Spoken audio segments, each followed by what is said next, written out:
Assalamualaikum warahmatullahi wabarakatuh. Mari klik subscribe di channel ini dan aktifkan tanda loncengnya untuk mendapatkan update pemberitahuan di video berikutnya.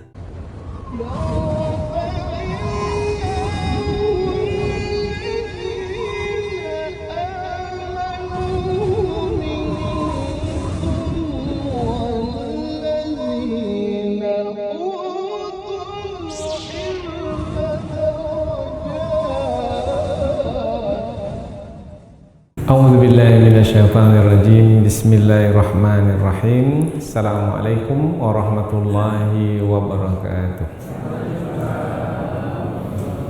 Alhamdulillahi rabbil alamin wa bihi nasta'in ala umurid dunya waddin, nasta'inuhu wa nastaghfiruh wa na'udzu billahi min syururi anfusina wa min sayyiati a'malina. فمن يهده الله فلا مضل له ومن يضلل فلا هادي له أشهد أن لا إله إلا الله وحده لا شريك له وأشهد أن محمدا عبده ورسوله لا نبي بعده أما بعد. Kita bersyukur kepada Allah Subhanahu wa taala yang masih melimpahkan rahmat dan nikmat-Nya. Kita bersyukur dengan mengucapkan Alhamdulillahi Rabbil Alamin. Kemudian tidak lupa pula bersalawat kepada Rasulullah dengan mengucapkan Allahumma salli ala Sayyidina Muhammad wa ala ali Sayyidina Muhammad. Dan bersalam kepada Rasulullah dengan mengucapkan Assalamu alayka ya Rasulullah. Alhamdulillah kita dapat kembali meneruskan pengajian tafsir ayat-ayat suci Al-Quran yang insyaAllah kita akan teruskan kepada surah Yusuf. Sebelum ini kita sudah selesai membahaskan tentang surah Hud. Setelah surah Hud, surah Yusuf. Surah Yusuf yaitu surah yang ke-12 tertibnya, urutannya dari surah-surah Al-Quran yang berjumlah 114 surah. Surah Yusuf terdiri dari 111 ayat. Jadi jumlah ayatnya 111 dan surah Yusuf adalah surah yang turun di kota Mekah. Maka disebut juga sebagai surah Makkiyah, yaitu yang turun di kota Mekah, yang diantara ciri-cirinya adalah banyak menerangkan tentang akidah, tentang tauhid. Begitu juga di dalam kisah Nabi Yusuf alaihi salam. Karena surah Yusuf mulai dari permulaan hingga akhir menerangkan tentang kisah Nabi Yusuf alaihi salam. Apa kaitan atau kesesuaian atau hubungan antara surah Yusuf dengan surah yang sebelumnya? Karena kita memahami bahwasanya antara ayat dengan ayat ada kaitannya. Kemudian antara surah dengan surah pun juga ada kaitannya. Karena ada satu ilmu dari ilmu-ilmu Al-Quran, yaitu Al-Wihdah Al-Mawdu'iyah. Maknanya adalah Al-Quran itu satu kesatuan. Jadi ibarat rantai, maka Al-Quran itu tak nampak mana pangkalnya, mana ujungnya. Karena antara satu dengan yang lain saling terikat kuat. Jadi tak nampak terputus, dan memang tidak terputus antara satu ayat dengan ayat yang lain, meskipun lain surah, tapi sebenarnya antara satu surah yaitu surah Hud dan surah yang berikutnya yaitu surah Yusuf ada kaitannya. Apa kaitannya? Meskipun surah Yusuf isi dalamnya adalah kisah Nabi Yusuf saja, tak ada kisah Nabi yang lain. Tetapi apabila kita kaitkan dengan surah yang sebelumnya di dalamnya ada 7 kisah. Ada kisah Nabi Nuh, ada kisah Nabi Hud, Nabi Saleh, ada kisah Nabi Ibrahim, kisah Nabi Lut, kisah Nabi Shu'aib, kisah Nabi Musa alaihi salam. Nah, apabila di dalam surah Hud ada kisah-kisah para nabi, kemudian di dalam surah Yusuf ada kisah nabi juga, kisah Nabi Yusuf, dan Nabi Yusuf ini anak nabi juga, yaitu ayahandanya seorang nabi, yaitu Nabi Ya'qub alaihi salam. Maka sebenarnya apabila surah Yusuf datang setelah surah Hud, berarti adalah lanjutan kisah-kisah para nabi. Jadi hubungan antara surah Yusuf dengan surah Hud adalah kedua-dua surah ini menerangkan tentang kisah para nabi terdahulu. Apa kandungan yang terdapat dalam kisah para nabi ini? Banyak sekali. Di antaranya adalah petunjuk bagi kita, yaitu tentang pentingnya mentauhidkan Allah Subhanahu wa taala. Karena setiap nabi yang diutus menyampaikan kepada kaum supaya mentauhidkan Allah Subhanahu wa taala. Ani'budullaha ma lakum min ilahin ghairuh. Wahai kaum, wahai manusia, aku ini nabi, rasul, diutus oleh Allah kepadamu, yaitu untuk menyampaikan kebenaran. Kebenaran tersebut adalah sembahlah Allah, ibadatilah Allah, taat dan patuhlah kepada Allah. Tidak ada Tuhan yang patut diibadati, disembah kecuali Allah Subhanahu wa taala. La ilaha illallah. Itu adalah pesan yang disampaikan oleh setiap rasul yang diutus. Nabi Nuh itu yang disampaikan oleh beliau, Nabi Hud, Nabi Saleh itu juga yang disampaikan oleh Nabi Yusuf alaihi salam. Dalam keadaan bagaimanapun, nanti kita akan sampai kepada kisah Nabi Yusuf di dalam penjara. Nah, dalam penjara ada temannya yang sama-sama di penjara. Dua orang teman Nabi Yusuf dalam penjara.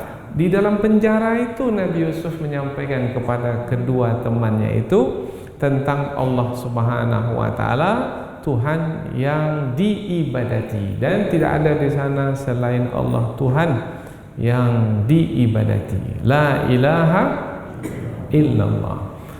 Kemudian juga perjalanan hidup Nabi Yusuf itu sendiri menerangkan bahwasanya Nabi Yusuf keimanan kepada Allah itu ada, senantiasa ada dalam diri Nabi Yusuf alaihissalam, mulai dari awal kehidupan sampai ketika diuji dengan berbagai macam ujian. Nabi Yusuf alaihissalam tetap membuktikan keimanan kepada Allah Subhanahu wa taala. Umpamanya ketika diuji dengan istri raja yang telah menutup pintu. Jadi pintu semua dikunci, kemudian istri raja itu meminta kepada Nabi Yusuf untuk melakukan perbuatan yang tercela dengannya. Ketika itu Nabi Yusuf melihat tanda kekuasaan Allah Subhanahu wa taala, maka segera Nabi Yusuf memohon kepada Allah supaya Allah melindunginya. Qala ma'adzallah. Nabi Yusuf berkata, aku berlindung kepada Allah. Maka Nabi Yusuf segera lari menuju pintu. Kemudian Zulaikha istri raja menarik baju Nabi Yusuf dari belakang dan terkoyak. Kemudian ketika membuka pintu, pintu terbuka, rupanya raja ada di depan pintu. Nah, ini kisah ini adalah kisah yang menerangkan tentang Nabi Yusuf alaihissalam dengan melihat tanda kekuasaan Allah. Itulah yang melindungi Nabi Yusuf sehingga tidak melakukan perbuatan yang terkutuk, yang tercela. Kemudian Nabi Yusuf alaihissalam karena keimanannya kepada Allah rela untuk menjalani ujian meskipun di penjara sekalipun. Bersedia, karena Nabi Yusuf mengatakan penjara bagiku adalah lebih baik daripada aku melakukan kejahatan. Tidak, aku tidak akan melakukan kejahatan. Aku akan tetap membuktikan keimananku kepada Allah, yaitu aku seorang yang jujur, seorang yang benar. Maka aku akan tetap dengan kejujuran, dengan kebenaran, meskipun penjara yang mesti aku masuki. Itu membuktikan keimanan kepada Allah Subhanahu wa taala. Dan karena keimanan kepada Allah itu pula lah pada akhirnya Nabi Yusuf alaihi salam diberi karunia oleh Allah, yaitu berupa kepakaran, kepintaran mentakbirkan mimpi. Nah, dengan pandai mentakbirkan mimpi, Nabi Yusuf keluar dari penjara, dipercayai oleh raja, diberi tugas atau jabatan yang jabatan tersebut adalah mengurusi negara. Dan Nabi Yusuf dipersilahkan untuk melakukan apa saja di negeri Mesir. Nah, kemudian Nabi Yusuf menjadi orang nomor 2 setelah raja. Nah, ketika itu Nabi Yusuf alaihissalam bersyukur kepada Allah Subhanahu wa taala yang telah memberikan karunia kepadanya, dan karena bersyukur Allah tambah-tambahkan lagi nikmat.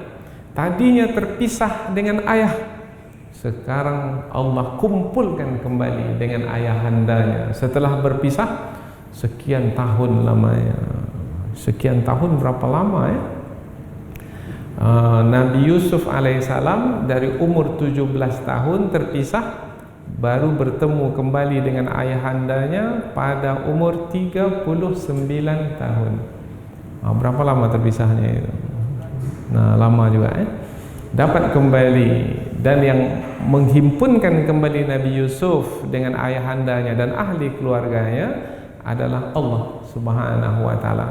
Maka nilai tauhid, yaitu apabila seseorang berserah diri kepada Allah Subhanahu wa taala, maka Allah yang maha berkuasa memberlakukan apa saja dengan kehendak dan kuasanya, meskipun dalam fikiran manusia tak mungkin berlaku sekalipun. Tetapi tidak ada yang tidak mungkin berlaku apabila Allah yang memberlakukannya. Jadi kisah ini kisah yang syarat, yang penuh, yang banyak terasa oleh kita nilai tauhid di dalamnya. Dan memang itulah ciri khas dari kisah yang disebutkan di dalam Al-Quran, yang ayat-ayatnya itu turun di kota Mekah. Maka kita sebut ayatnya adalah ayat Makkiyah, surahnya surah Makkiyah.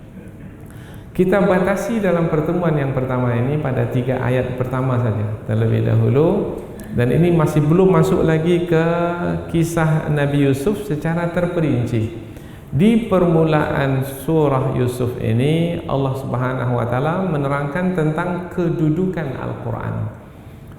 Al-Quran adalah firman Allah, kitab suci yang turun dari sisi Allah Subhanahu wa taala, yang kandungannya jelas, nyata.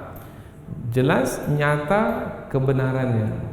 Yang benar, yang salah jelas di dalam Al-Quran. Yang lurus, yang bengkok jelas di dalam Al-Quran. Yang halal, yang haram jelas di dalam Al-Quran. Kemudian Al-Quran yang jelas itu adalah sebagai petunjuk bagi manusia. Apabila manusia mengikuti petunjuk tersebut, maka sampailah ke tujuan. Nah, tujuan hidup manusia adalah untuk mendapatkan redha Allah, dan siapa yang diredai oleh Allah dimasukkan ke dalam syurga. Maka tujuan dari perjalanan hidup kita ini adalah syurga. Tujuan adalah penghujung dari perjalanan kita, syurga. Nah, untuk sampai ke syurga Allah telah menurunkan petunjuknya, yaitu Al-Quran. Nah, petunjuk Al-Quran diantaranya adalah melalui kisah, melalui cerita. Di dalam cerita itu ada petunjuk. Laqad kana fi qasasihim ibratul li ulil albab. Sesungguhnya di dalam kisah-kisah Al-Quran itu ada pelajaran. Ada pelajaran bagi orang-orang yang memiliki pemahaman yang membalas, yaitu dari dari akal yang kita miliki, kita akan memahami bahwasanya kisah-kisah Al-Quran ketika kita pahami, ini dia petunjuk yang mesti saya ikuti.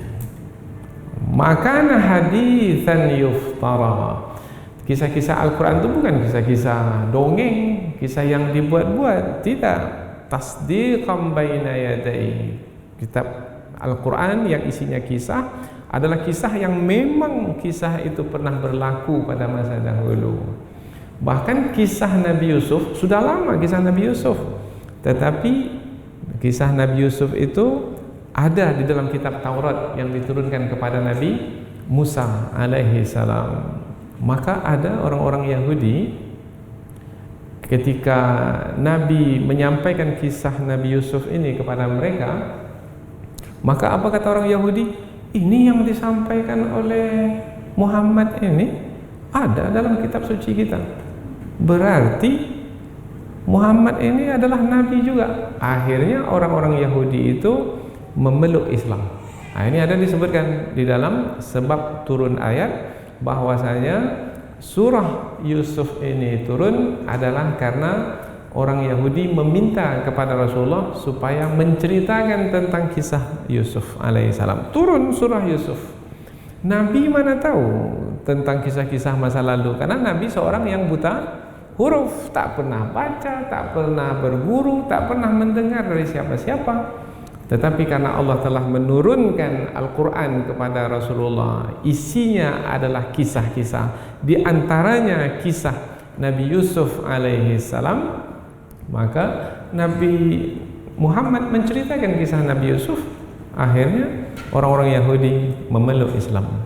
Ada lagi sebab turun yang lain, yaitu para sahabat Nabi. Karena boleh jadi ayat yang turun ayat yang sama, surah yang turun surah yang sama, tapi sebabnya boleh jadi lebih dari satu. Sebab yang kedua, sababun nuzul yang kedua adalah sahabat Nabi, ya Rasulullah, banyak ayat-ayat Al-Quran tentang hukum, kami ingin juga ayat Al-Quran yang lain yang bisa membuat kami menikmati, karena berbeda dari yang biasa kami dengarkan. Yang kami dengarkan biasanya ayat-ayat hukum, kami ingin yang lain, yaitu kisah. Karena biasanya manusia kalau mendengarkan kisah bagaimana? Lebih senang. Cobalah kita ceritakan kepada anak-anak kisah-kisah, apalagi kisah-kisah yang menyentuh hati anak itu, sehingga apabila kita bercerita 1-2 jam pun anak itu tetap menikmati kisah kita itu, karena kisah membuat kita menjadi senang, suka mendengarkannya. Apalagi pandai pula yang berkisah, yang bercerita, yaitu dengan susunan kata yang terpilih, dengan sentuhan kepada jiwa dan hati, maka senang sekali. Maka para sahabat Nabi meminta kepada Rasulullah, ya Rasulullah, sampaikan ayat yang berkaitan dengan kisah kepada kami. Turun surah Yusuf yang isinya tentang kisah Nabi Yusuf, mulai dari awal sampai akhir, dan tidak ada kisah Nabi Yusuf di surah yang lain. Ini hebatnya pula surah Yusuf ini, yaitu kalau umpamanya kisah Nabi Nuh, kisah Nabi Nuh ada di surah Hud, ada di surah yang lain ada. Begitu juga kisah Nabi Ibrahim ada di surah Al-Baqarah, ada di surah Ali Imran, ada di surah-surah yang lain ada. Tapi kisah Nabi Yusuf hanya di surah Yusuf, dan kisah Nabi Yusuf berurutan mulai dari Nabi Yusuf kecil sampai Nabi Yusuf dewasa.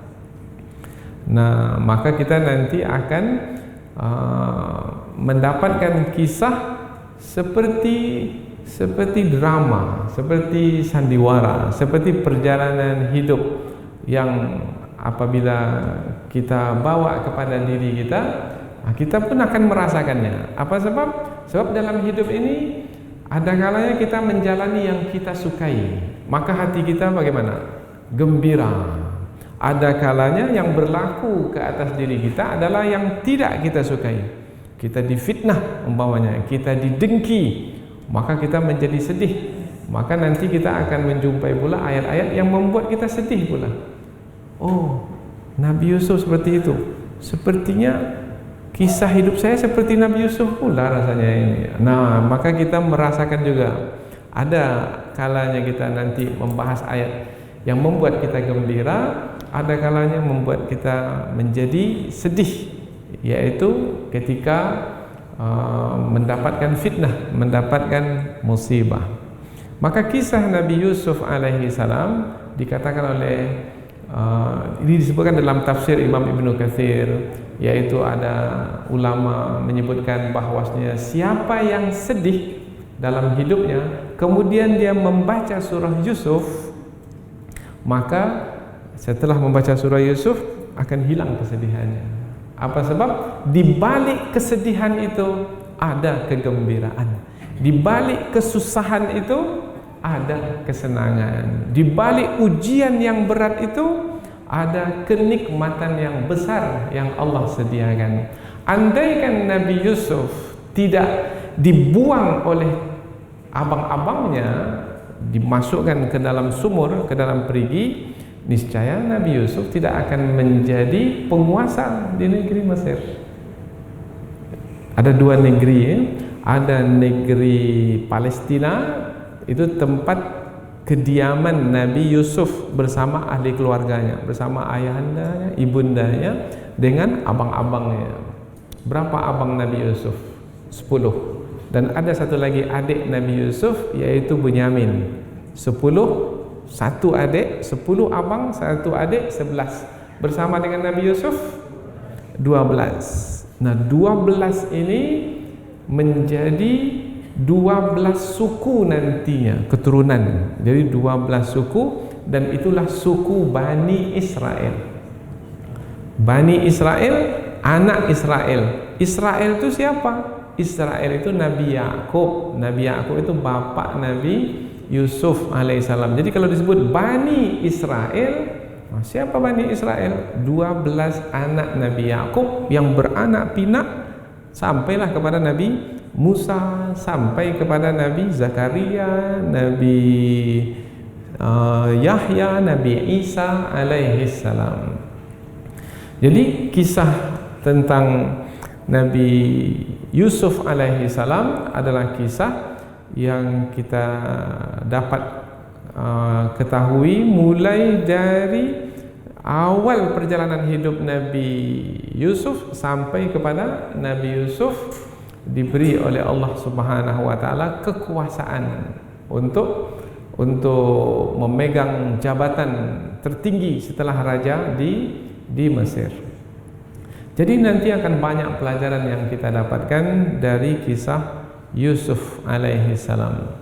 Dan ada lagi kisah-kisah di dalam kisah Yusuf, dalam kisah hidup Nabi Yusuf yang panjang itu, karena kisah itu ada kisah besar, kemudian ada bahagian-bahagian hidup Nabi Yusuf yang juga kisah.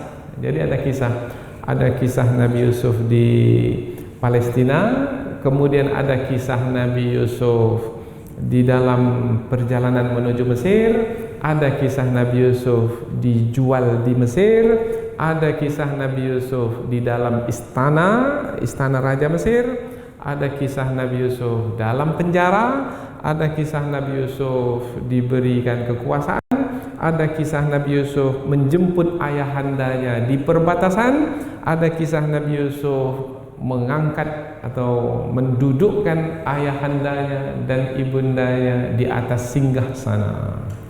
Nah, ini banyak kisah dalamnya. Jadi kita nanti akan mengikuti kisah demi kisah yang ada dalam kisah hidup Nabi Yusuf alaihissalam, dan insyaallah mudah-mudahan banyak pelajaran yang akan kita dapatkan.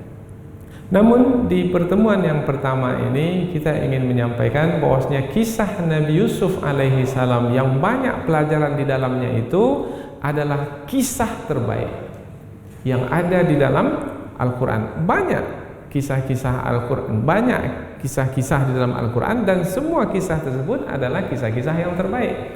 Nah, di antara kisah yang terbaik di dalam Al-Quran itu adalah kisah Nabi Yusuf alaihi salam. Kemudian dari pertemuan yang pertama ini juga kita menjelaskan nanti bahwasanya dengan kisah Nabi Yusuf alaihissalam yang diceritakan kembali oleh Rasulullah sallallahu alaihi wasallam, padahal jarak antara Rasulullah dengan Nabi Yusuf itu jauh sekali, beratus tahun lamanya, dan Rasulullah mampu menyampaikan kembali karena memang wahyu yang diterima oleh Rasulullah membuktikan Rasulullah itu adalah seorang Rasul, membuktikan Rasulullah itu adalah memang betul seorang Rasul yang diutus oleh Allah Subhanahu wa Ta'ala. Inilah dia pertemuan yang pertama dari surah Yusuf, yaitu lanjutan dari pengajian kita yang sebelumnya setelah kita mengakhiri surah Hud. Sekarang kita lanjutkan ke surah Yusuf dan kita ambil 3 ayat yang pertama.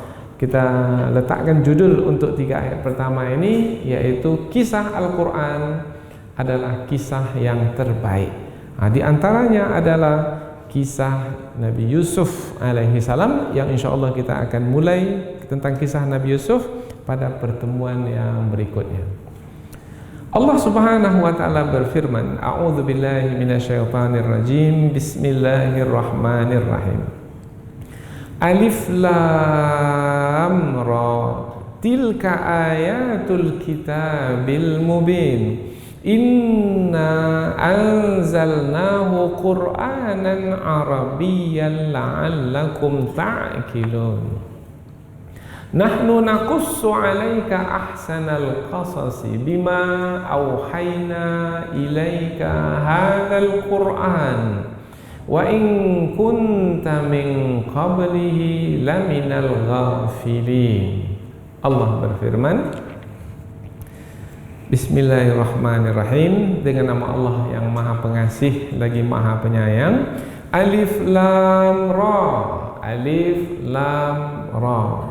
Jadi terjemahannya adalah seperti yang kita baca dalam bahasa Arab, bahasa Al-Quran. Tilka, itulah. Ada di antara ulama menerjemahkannya dengan inilah. Ayat-ayat Alkitab, kitab suci. Kitab suci yang dimasukkan adalah Al-Quran. Al-Mubin, yang sifatnya itu adalah nyata. Itulah atau inilah ayat-ayat Alkitab, yaitu kitab suci Al-Quran yang nyata. Inna, sesungguhnya kami di sini adalah Allah Subhanahu wa Ta'ala, anzalnahu, kami telah menurunkannya, nya yang dimasukkan adalah Al-Quran, Qur'anan, yaitu Al-Quran Arabiyan, dengan bahasa Arab. La'allakum, mudah-mudahan kamu, ta'qilun, berakal. Berakal di sini maknanya memahami. Dengan diturunkan Al-Quran berbahasa Arab, mudah-mudahan kamu memahaminya. Karena ayat ini karena ayat-ayat Al-Quran diturunkan kepada Rasulullah. Kemudian Rasulullah menyampaikannya kepada penduduk negeri di kota Mekah awalnya. Penduduk negeri di kota Mekah itu adalah orang-orang Arab, berbahasa Arab. Maka mereka mudah-mudahan memahaminya. Nahnu, kami, naqussu, menceritakan, alaika, kepadamu wahai Muhammad, ahsanal qasasi, kisah yang terbaik, bima, dengan, auhayna, yang kami wahyukan, dengan apa yang kami wahyukan, ilaika, kepadamu, hadzal Quran, Quran ini, yaitu dengan Al-Quran ini yang kami wahyukan kepadamu. Wa in kunta, dan sesungguhnya kamu, min qablihi, sebelumnya sebelum Al-Quran diwahyukan kepadamu, la minal ghafilin, sungguh termasuk ke dalam golongan orang-orang yang tidak mengetahui atau belum mengetahui. Mana Rasulullah tahu tentang kisah Nabi Yusuf? Kapan baru Rasulullah tahu tentang kisah Nabi Yusuf? Setelah Allah mewahyukan kepada Rasulullah. Tahulah Rasulullah.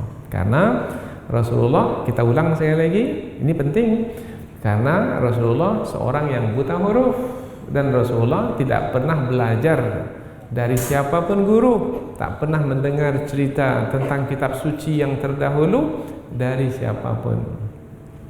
Tapi Rasulullah bisa sekarang menyampaikan. Apa sebab? Sebabnya karena Rasulullah menerima wahyu. Oh, berarti Rasulullah adalah seorang Rasul. Nah, itu yang penting. Berarti Rasulullah adalah seorang Rasul. Kami menceritakannya kepadamu, kisah yang terbaik, dengan Al-Quran yang kami wahyukan kepadamu. Dan sesungguhnya kamu sebelumnya termasuk ke dalam golongan orang-orang yang belum mengetahui, tidak mengetahui kisah tersebut. Tapi setelah wahyu yang Rasulullah terima, maka Rasulullah menjadi mengetahui. Nah, maka dari 3 ayat yang akan kita pelajari ini, belum lagi menceritakan tentang kisah Nabi Yusuf alaihissalam, baru menjelaskan tentang Al-Quran itu di dalamnya ada kisah-kisah, dan kisah-kisah yang ada dalam Al-Quran itu adalah kisah-kisah yang terbaik. Di antara kisah yang terbaik itu adalah kisah Nabi Yusuf alaihissalam yang akan disampaikan setelah ayat yang ketiga ini. Nah, nanti di penghujung surah Yusuf ini ditutup kembali, yaitu kisah Al-Quran itu adalah ibratul liulil albab. Sesungguhnya kisah Al-Quran itu adalah pelajaran bagi orang-orang yang memahami. Nah, mudah-mudahan kita ini termasuk ke dalam golongan orang-orang yang memahami kisah-kisah Al-Quran, sehingga kita mendapat pelajaran yang berguna pula bagi hidup kita. Jadi permulaan dari surah Yusuf menerangkan tentang kedudukan Al-Quran. Kedudukan Al-Quran sangat tinggi sekali karena isinya adalah petunjuk. Nah, di antara petunjuk Al-Quran itu disampaikan dalam bentuk kisah, dalam bentuk cerita. Dan cerita Al-Quran adalah cerita yang terbaik karena yang menceritakannya adalah Allah Subhanahu wa Ta'ala, apalagi diceritakan dalam bahasa Arab. Yang bahasa Arab itu adalah sebaik-baik bahasa atau bahasa yang terbaik dalam menyampaikan kandungan makna. Karena bahasa Al-Quran, bahasa Arab adalah bahasa yang paling kaya, kata-katanya itu banyak, dan bahasa Al-Quran mampu memberikan sentuhan ke akal manusia sehingga membuat manusia menjadi berfikir, sentuhan kepada hati manusia, jiwa manusia, sehingga manusia menjadi merasa. Dengan perasaannya manusia menjadi tersentuh untuk mengikuti petunjuk. Seperti yang berlaku pada orang-orang Yahudi ketika mendengarkan kisah Nabi Yusuf yang diceritakan oleh Rasulullah, mereka memeluk Islam. Kita pula ini yang sudah beriman kepada Allah, kemudian mendengar kisah Nabi Yusuf ini, maka mudah-mudahan bertambah iman kita. Liqaumi yu'minun. Itu di ujung surah itu, di ujung surah Yusuf. Bagi siapa kisah ini bermanfaat? Kisah ini bermanfaat liqaumi yu'minun, bagi orang-orang yang beriman. Ada iman dalam hati kita, maka kisah ini akan menambah iman kita, mendatangkan manfaat. Tapi kalau tak ada iman, maka kisah ini hanya sebagai kisah, yaitu mainan telinga saja. Ya, tahu saya kisah Yusuf, tapi tidak mengambil pelajaran dari kisah yang sangat berharga ini. Baik, selanjutnya kita pindah ke tafsir ayat, yaitu penjelasan yang lebih panjang dari 3 ayat ini. Nanti apabila ada waktu, kita akan coba menyampaikan surah Yusuf ini secara ringkas, mulai dari awal kisah Yusuf, Nabi Yusuf, sampai kepada akhir kisah Yusuf.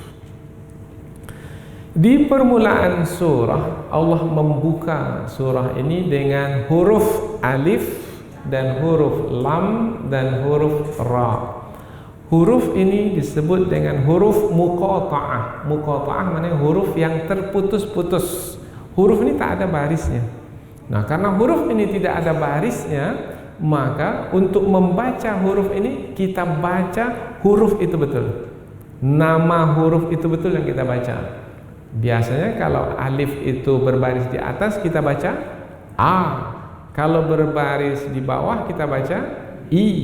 Kalau berbaris di hadapan kita baca U. Tapi ini tak ada barisnya. Maka kita baca nama huruf alif.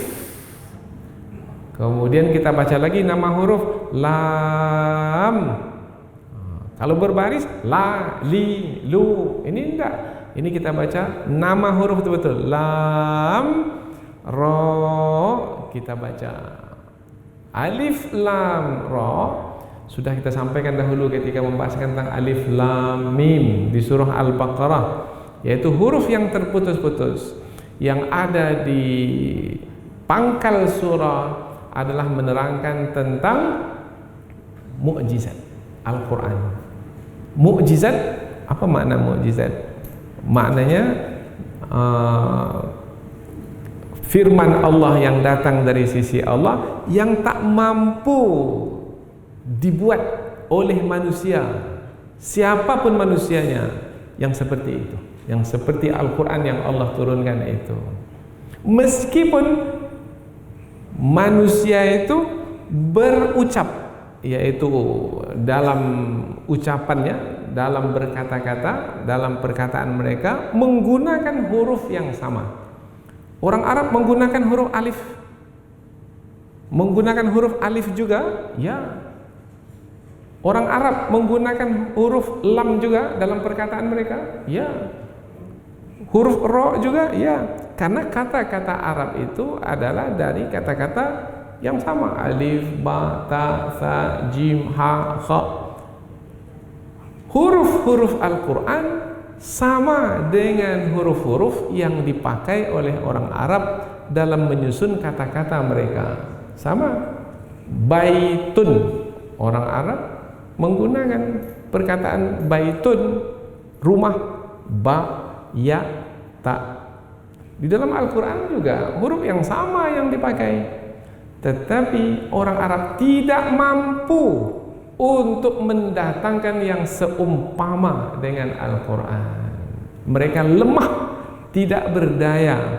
Maka melemahkan Al-Quran yang turun dari sisi Allah, melemahkan manusia sehingga tidak berkemampuan untuk membuat yang seumpama dengan Al-Quran. Melemahkan bahasa Arab mukjizat. Jadi mukjizat itu maknanya melemahkan. Orang yang lemah disebut ajuz. Sudah ajuz berarti sudah tua, sudah lemah. Mukjizat maknanya melemahkan. Al-Quran turun melemahkan manusia. Tidak ada satupun yang mampu untuk membuat yang seumpama dengan Al-Quran. Jadi apabila di pangkal surah alif lam ra, maka manusia mengatakan, ini sudah tak bisa kita membuat yang sama seperti yang disampaikan oleh Nabi Muhammad itu. Maka huruf yang terputus-putus seperti ini kedudukannya dalam kajian tafsir adalah sebagai adatut tanbih, yaitu untuk menarik perhatian. Menarik perhatian. Wahai manusia, kamu bisa berbahasa Arab dan bahasa yang kamu pakai adalah dari huruf-huruf yang sama dengan firman-firman Allah yang turun kepada Rasulullah. tapi coba datangkan yang seumpama dengannya. Kamu tak mampu, meskipun kamu berkumpul semua dan kamu minta bantuan kepada bangsa jin untuk membuat yang seumpama dengannya, kamu tak akan mampu. Nah, ini sudah kita jumpai di surah Al-Baqarah. Wa in kuntum fi raibin mimma nazzalna ala abdina, apabila kamu ragu terhadap apa yang kami turunkan kepada hamba kami, apa yang telah diturunkan kepada hamba Nabi Muhammad sallallahu alaihi wasallam, Al-Qur'an, fa'tu bi suratin mim mithlih, maka datangkanlah satu surah yang seumpama dengannya. Wad'u syuhada'akum min dunillah, panggil siapa saja selain dari Allah untuk membantumu membuat yang seumpama dengan Al-Quran. Sampai hari ini tantangan ini masih berlaku. Ada manusia yang bisa buat seperti Al-Quran sampai hari ini? Tidak ada. Pakar bahasa sekalipun tak mampu. Wa in kuntum fi raibin mimma nazzalna ala abdina fa'tu bi suratin min mithli wad'u syuhada'akum min dunillahi in kuntum sadiqin. Jika kamu benar bahwasanya Al-Quran itu bisa disaingi, kamu bisa membuat yang seumpamanya, cobalah buat. Fa illam taf'alu, jika kamu tak mampu membuatnya, walan taf'alu, dan sekali-kali kamu tak akan mampu untuk membuatnya, fattaqun naral lati waquduhan nas wal hijarah uiddat lil kafirin, maka takutlah kamu kepada api neraka yang bahan bakarnya adalah dari batu dan manusia, dari manusia dan batu yang disediakan bagi orang-orang yang kafir. Nah, jadi pangkal ayat itu adalah untuk menarik perhatian supaya manusia terbuka hatinya, kemudian menggunakan telinganya untuk mendengarkan apa yang disampaikan selepas alif lam ra. Apa yang disampaikan tentang kedudukan Al-Quran, yaitu tilka ayatul kitabil mubin, itu dia ayat-ayat kitab suci yang nyata. Oh, itulah yang penting yang disampaikan, yaitu Al-Quran itu adalah kitab suci yang Allah turunkan, yang ayat-ayat Al-Quran itu adalah nyata. Nyata maknanya jelas, terang. Setiap kali kita baca ayat Al-Quran, terang, jelas. Oh, ini tentang kebenaran yang disampaikan, terang, jelas. Tak ada samar-samar, kabur-kabur, tidak ada. Abu-abu tidak ada, benar-benar. Salah, jelas. Halal, haram, jelas di dalam Al-Quran. Mana kawan yang sebenarnya kawan, jelas disebut. Mana musuh yang sebenarnya musuh pun juga jelas disebut dalam Al-Quran. Maka Al-Quran adalah sebagai kitab suci yang nyata, yang terang, yang jelas kandungannya, maka manusia mudah untuk memahaminya. Kemudian satu lagi makna jelas di sini adalah jelas kebenarannya, karena datang dari sisi Allah Subhanahu wa taala, maka tidak ada alasan bagi manusia untuk menolak Al-Quran. Sudah jelas kebenarannya masih ditolak juga. Itu berarti manusia itu tidak menggunakan akal fikirannya. Berarti manusia itu angkuh, sombong, karena mengikuti kehendak hawa nafsunya. Alif lam ra, tilka ayatul kitabil mubin. Tilka, itulah. Ketika kata itulah, maka ulama memahami supaya mudah difahami, karena Al-Quran itu sudah ada sekarang di hadapan kita. Maka ini dia ayat-ayat Al-Quran yang ada di hadapan ini adalah kitab suci yang Allah turunkan, yang kandungannya nyata. Maka alangkah ruginya kalau kita tidak memahaminya, rugi sekali. Maka kita pun belajar dari kecil lagi, kita didekatkan oleh orang tua kita kepada kitab suci Al-Quran ini?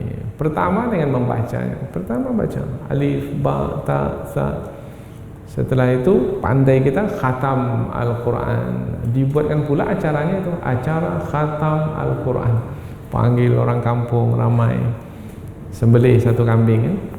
Tanda bersyukur kepada Allah, anak sudah khatam Al-Quran, membacanya. Tapi tak cukup dengan membacanya saja, tetapi fahami pula lah kandungan maknanya, karena akan dijadikan sebagai petunjuk. Bagaimana nanti akan menjadikannya sebagai petunjuk kalau tak faham? Ada petunjuk di tepi jalan tapi tak faham. Ada anak panah belok ke kanan, dia belok ke kiri. Belok ke kiri, jurang di bawah, karena dia tak faham apa makna belok kanan. Bahwasanya panah ke kanan itu adalah jalan yang menghantarkan ke tujuan, selamat sampai ke tujuan, belok kanan. Tapi kalau belok kiri itu bukan jalan, maka jatuh ke jurang. Maka perlu faham, ya perlu faham. Bagaimana akan sampai ke tujuan kalau tidak memahami petunjuk? Ini dia, kitab itu sudah ada di hadapan, tinggal memahaminya. Dan alhamdulillah kita menghadirkan diri dalam majlis-majlis ilmu yang diterangkan ayat-ayat Al-Quran di majlis itu. Mudah-mudahan inilah yang akan menjadi bekal kita dalam perjalanan ini. Bagaimana mau sampai ke tujuan tanpa petunjuk yang diikuti? Berikutnya lagi Allah menerangkan tentang Al-Quran yang diturunkan itu, yang nyata jelas kandungannya itu sebagai kebenaran. Inna anzalnahu, sesungguhnya kami menurunkan Al-Quran yang terang itu, yang nyata itu, Qur'anan Arabiyyan, Quran yang berbahasa Arab, atau Quran dengan bahasa Arab. Ada kitab suci sebelum ini, sebelum Al-Quran, yaitu kitab suci Taurat, kitab suci Zabur, dan kitab suci Injil. Berbahasa apa? Berbahasa Ibrani. Karena kitab-kitab suci itu turun kepada rasul-rasul dari kalangan Bani Israel yang berbahasa Ibrani, maka bahasa kitab suci itu berbahasa Ibrani. Nabi Muhammad adalah dari bangsa Arab, kemudian Al-Quran diturunkan kepada Nabi Muhammad dari bangsa Arab berbahasa Arab. Dan hikmahnya adalah seperti yang disebutkan oleh Imam Ibnu Katsir dalam tafsir beliau, bahwasanya bahasa Arab adalah bahasa yang sangat kaya, sehingga dengan kekayaan bahasa Arab itu mampu untuk menyampaikan pesan firman Allah itu dengan sempurna. Maka rugi kalau kita tidak belajar bahasa Arab. Belajarlah bahasa Arab. Susahkah belajar bahasa Arab? Tak ada yang susah kalau mau. Tapi kalau tak mau memanglah susah. Tapi kalau mau tak ada yang susah. Sungguh-sungguh insya Allah bisa belajar bahasa Arab. Karena mustahil Allah Subhanahu wa Ta'ala menurunkan Al-Quran yang berbahasa Arab susah untuk difahami. Mustahil. Pastilah Allah Subhanahu wa Ta'ala menurunkan kitab suci, yang kitab suci itu untuk semua manusia. Maka semua manusia dengan bahasa apapun mereka bertutur di negeri-negeri mereka, di tengah kaum mereka, tetapi apabila mereka itu mempelajari bahasa Arab, maka mereka akan bisa pula berbahasa Arab dan memahami Al-Quran itu dengan mudah. Tinggal lagi mau belajarnya atau tidak. Pada hari ini yang pintar bahasa Arab dan yang banyak menguasai bahasa Arab bukan dari kalangan orang Arab, yaitu dari kalangan orang yang bukan Arab. Ada saudara kita dari India tidak bertutur bahasa Arab di tempat mereka, di tengah masyarakat mereka, tetapi tidak bertutur bahasa Arab, tetapi mereka pakar dalam bidang bahasa Arab, menunjukkan bahwasanya bahasa Arab itu bisa dikuasai oleh siapapun. Kalau kita tidak menguasainya, jangan salahkan bahasa Arab itu. Bahasa Arab susah lah. Salahkanlah diri saya yang tidak bersungguh-sungguh belajar bahasa Arab. Inna anzalnahu Qur'anan Arabiyyan. Sesungguhnya kami menurunkan Al-Quran dengan bahasa Arab. Untuk apa? Nah, ini yang penting. La'allakum ta'qilun, agar kamu memahami. Oh, rupanya Al-Quran yang diturunkan dalam bahasa Arab supaya kita faham dengan baik, dengan sempurna, dengan mendalam, dengan terperinci apa yang disampaikan di dalam Al-Quran. Termasuklah kisah Nabi Yusuf alaihissalam. Jadi kisah Nabi Yusuf yang disampaikan dalam bahasa Arab dan kita memahaminya dengan bahasa Arab, maka pemahaman kita terhadap kisah Nabi Yusuf yang disampaikan dalam Al-Quran berbahasa Arab itu, pemahaman kita itu menjadi pemahaman yang utuh, yang lengkap, kemudian menyentuh ke hati dan jiwa. Berbeda kalau disampaikan dalam bahasa yang lain. Nanti kita akan sampaikan umpamanya di ayat selepas ini, yaitu dalam penyampaian Nabi Yusuf alaihi salam kepada ayahandanya tentang mimpi yang ia alami. Wahai ayah, inni ra'aitu ahada asyara kawkaban wasyamsa wal qamara ra'aituhum li sajidin. Nah, ini disampaikan dalam bahasa Arab. Apa kata Nabi Yusuf kepada ayahandanya? Nah, ini saya menyampaikannya dalam bahasa Indonesia. Tapi kalau kita memahaminya dalam bahasa Arabnya, nikmatnya sungguh luar biasa. Tapi macam mana pula lagi? Tak bisa memahami dalam bahasa Arab, terpaksalah kita terjemahkan ke bahasa Indonesia.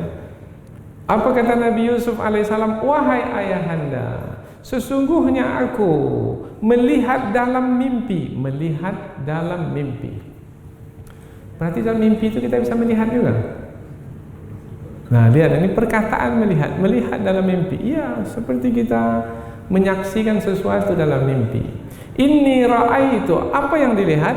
Ahada asyara kaukaban, 11 bintang.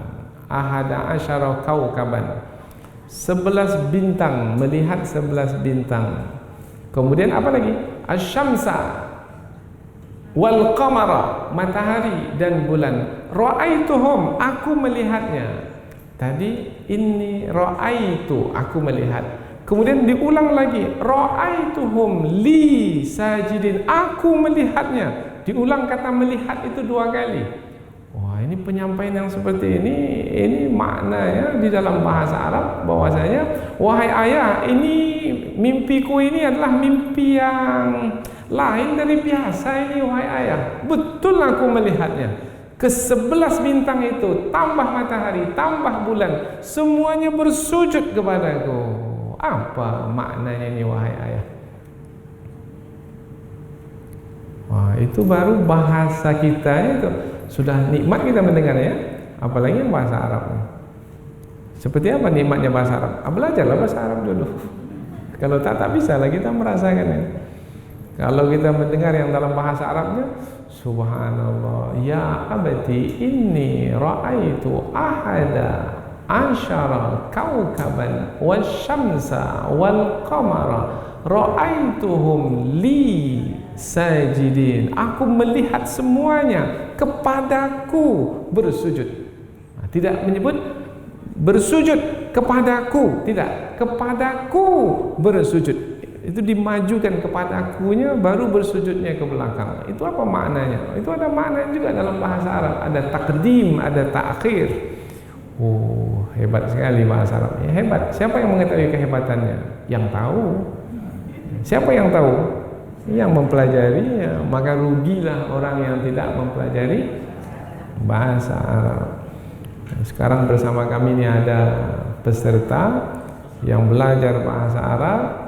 Insya Allah dalam masa 3 bulan mereka ini sudah menguasai bahasa Arab dan bisa membaca perkataan Arab yang tidak berbaris. Jadi buku-buku Arab yang tak berbaris itu mereka bisa membacanya.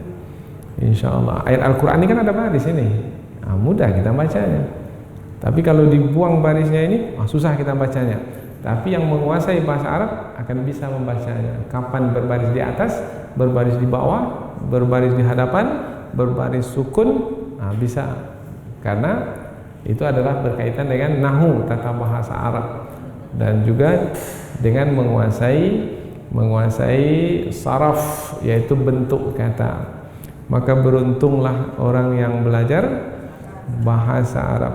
La'allakum ta'qilun, mudah-mudahan kamu, agar kamu memahami. Oh, rupanya bahasa Arab, bahasa Al-Quran,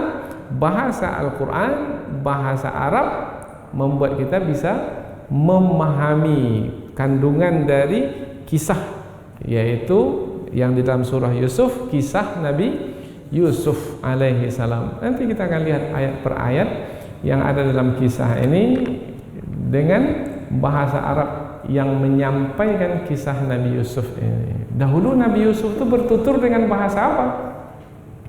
Nabi Yusuf itu dahulu bertutur dengan bahasa Ibrani. Tetapi di dalam Al-Quran penyampaiannya kembali bukan dengan bahasa Ibrani, dengan bahasa Arab. Karena Allah yang menyampaikannya kembali, maka yang dituturkan oleh Nabi Yusuf dalam bahasa Ibrani itu penuh-penuh seperti itu, tidak kurang sedikit pun. Seperti apa maknanya dituturkan dalam bahasa Ibrani, seperti itu disampaikan kembali dalam bahasa Arab. Subhanallah. Kita tak bisa ya? Bisa tidak? Seperti apa yang disampaikan dalam bahasa Inggris, seperti itu yang kita sampaikan dalam bahasa Indonesia? Belum tentu. Seperti apa yang kita sampaikan dalam bahasa Ocu umpamanya, bahasa Minang umpamanya, seperti itu yang kita sampaikan dalam bahasa Indonesia? Belum tentu, karena banyak perkataan di dalam bahasa daerah yang tidak bisa diwakili oleh bahasa Indonesia. Tetapi bahasa Arab mampu, karena bahasa Arab itu kaya. Karena kekayaannya maka mampu menyampaikan apa yang sebenarnya berlaku dahulu pada Nabi Yusuf alaihi salam. Ayat yang ketiga, nahnu naqussu 'alaika ahsanal qasasi. Sesungguhnya kami mengkisahkan kepadamu wahai Muhammad kisah yang terbaik. Yang dimasukkan adalah kisah-kisah Al-Quran. Lebih khusus karena ayat ini adalah di pangkal surah Yusuf, adalah kisah Nabi Yusuf, maka kisah Nabi Yusuf adalah di antara kisah yang terbaik. Jadi kalau tak tahu kisah Nabi Yusuf rugi sekali. Karena di dalam kisah Nabi Yusuf ada bagaimana cara menyelesaikan masalah dengan benar. Banyak orang sekarang ini menyelesaikan masalah tapi dengan membuat masalah yang baru.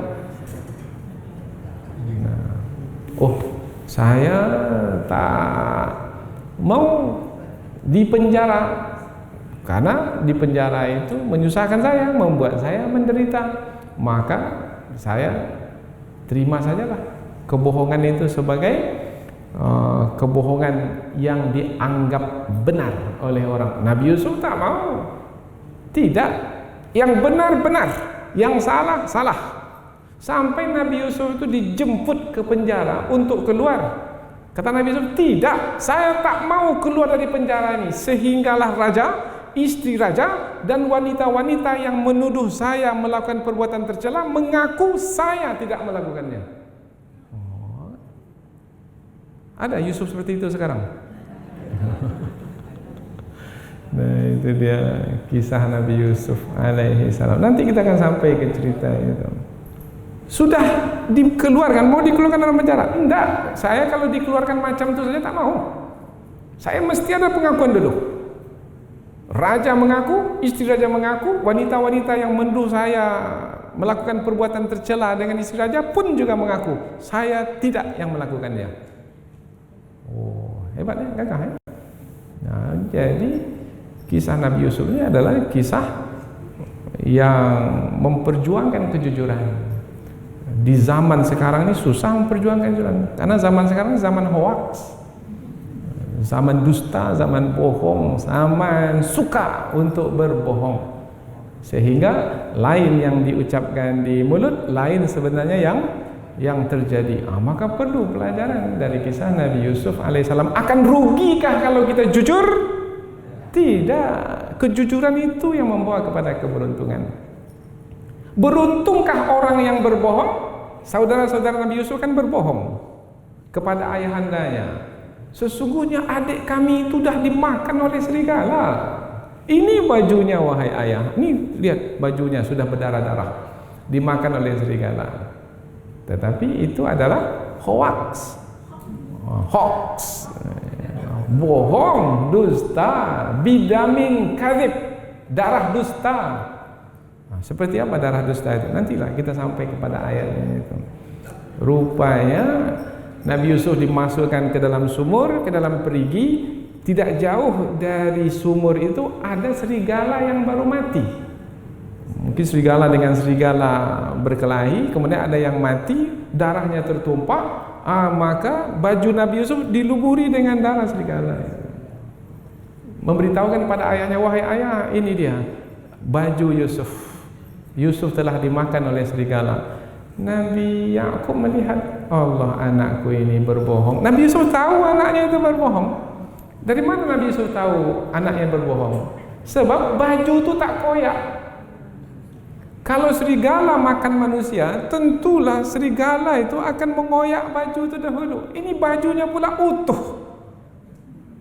Pandai betul lah serigala itu membuka baju itu berarti kalanya.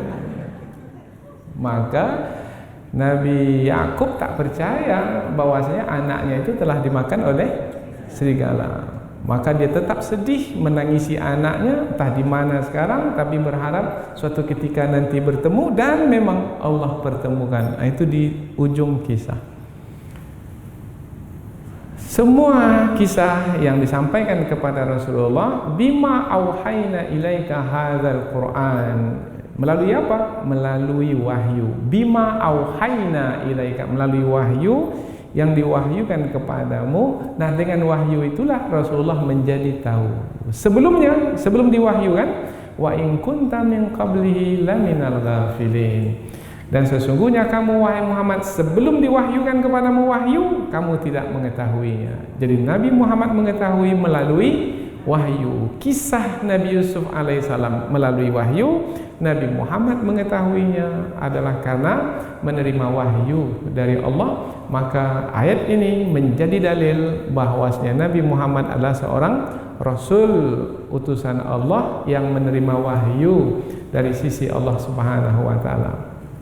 Tentang kisah Nabi Yusuf yang diwahyukan kepada Rasulullah, insyaallah kita akan coba membahaskannya pada ayat-ayat yang berikutnya, yaitu mulai dari ayat yang keempat sampai nanti ke penghujung surah, insyaallah. Mudah-mudahan apa yang kita pelajari ini ada manfaatnya. Subhanakallahumma wa bihamdika asyhadu an la ilaha illa anta wa astaghfiruka wa atubu ilaik. Wassalamualaikum warahmatullahi wabarakatuh.